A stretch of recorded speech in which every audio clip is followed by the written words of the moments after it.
আশা ৰাখিলোঁ। আজি ইংৰাজী 2024 বৰ্ষৰ জানুৱাৰী মাহৰ 3 তাৰিখ আৰু অসমীয়া লেখাৰে 1431 খ্ৰীষ্টাব্দৰ পুহ মাহৰ 17 তাৰিখ। আজি বুধবাৰ। আজিৰ শুভ দিনটোতে অৱনী চক্ৰৱৰ্তীৰ 1941 চনত জন্ম হৈছিল।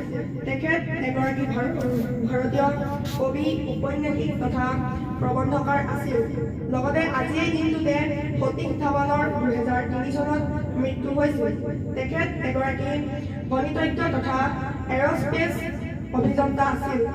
ইয়াকে কৈ মোৰ ক'বলগীয়া চমুজৰ মই ইমানতে সামৰণি মাৰিলোঁ। নমস্কাৰ। গৰ্ভ তোমাৰ স্বৰ্গ সমান, পোহৰ মুখোমুখি, তোমাৰ এই স্নেহ মনত থাকিব গোটেই জীৱন জুৰি। তোমাৰ হাতৰ স্পৰ্শতে লাগে অমৃত সমান, ফুলৰ নিচিনা পৰিছে সৰি তোমাৰ আশীৰ্বাদ। তুমি নহলে কোনে পালেহেঁতেন মোৰ জন্মৰ যন্ত্ৰণা। তুমিয়ে মোৰ পৃথিৱী আই, জন্মদাত্ৰী মা।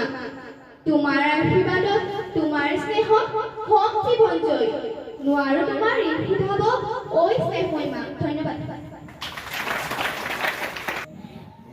বান্ধৱীৰ লগতে ভাইটি ভণ্টিসকল, আজি প্ৰাতঃসভাত মই ছাৰ আইজাক নিউটনৰ বিষয়ে দুআষাৰ ক'বলৈ ওলাইছোঁ।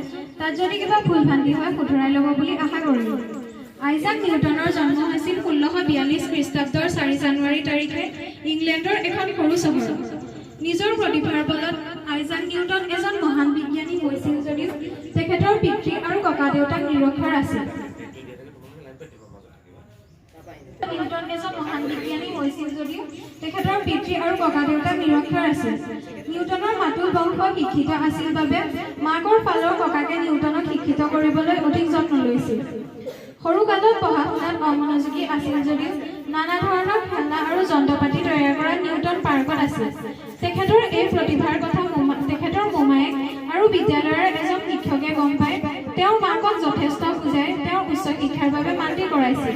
নিউটনে কেম্ব্ৰিজ বিশ্ববিদ্যালয়ত অধ্যয়ন কৰিছিল আৰু পাছত তাতে গণিত বিষয়ত অধ্যাপক হিচাপে চাকৰিত নিযুক্তি লাভ কৰিছিল। অতি কম বয়সতে নিউটনে বায়ুকল আৰু বেলিধৰি সাজি উলিয়াইছিল। তেখেতৰ অন্যান্য আৱিষ্কাৰৰ ভিতৰত পোহৰৰ প্ৰতিফলন আৰু দূৰবীক্ষণ যন্ত্ৰ উল্লেখযোগ্য। গছৰ পৰা আপেল সৰি পৰা দেখি নিউটনে মধ্যাকৰ্ষণ তত্ত্ব আৱিষ্কাৰ কৰাৰ কাহিনীও সৰ্বজনবিদিত। নিউটনে জীৱনৰ এটা সময়ত ৰয়েল ছ'চাইটিৰ সৈতে ওতঃপ্ৰোতভাৱে জড়িত হৈ পৰিছিল আৰু জীৱনৰ অন্তিম সময়লৈকে ৰয়েল ছ'চাইটিৰ সৈতে জড়িত হৈ থাকিল।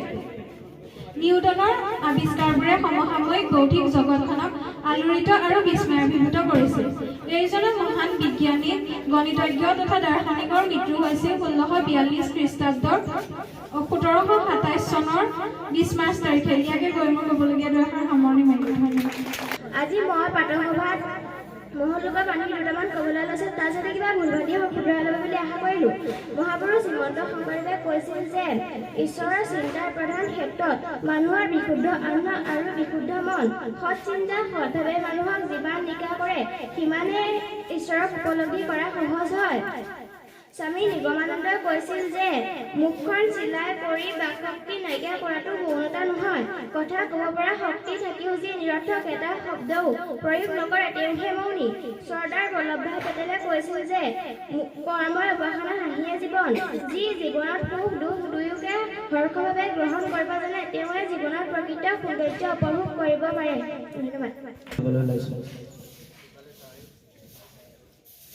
অসমীয়া গদ্য সাহিত্যৰ জনক বুলি কাক জনা যায়? শুদ্ধ উত্তৰ। আটাইতকৈ বিষাক্ত গেছবিধ কি? শুদ্ধ উত্তৰ। মীনাক্ষী মন্দিৰ ক'ত অৱস্থিত? শুদ্ধ উত্তৰ। অসমীয়া সাহিত্যৰ পিতৃস্বৰূপ কোন?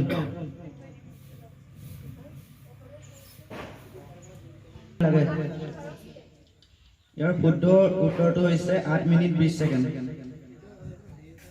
গ্ৰহটোৰ নাম কি? শুদ্ধ উত্তৰ। সাধাৰণ উষ্ণতাত তৰল অৱস্থাত থকা ধাতুটো কি? শুদ্ধ উত্তৰ। ইয়াকে কৈ মোৰ সুধিবলগীয়া কিছু সামৰণি মাৰিছোঁ।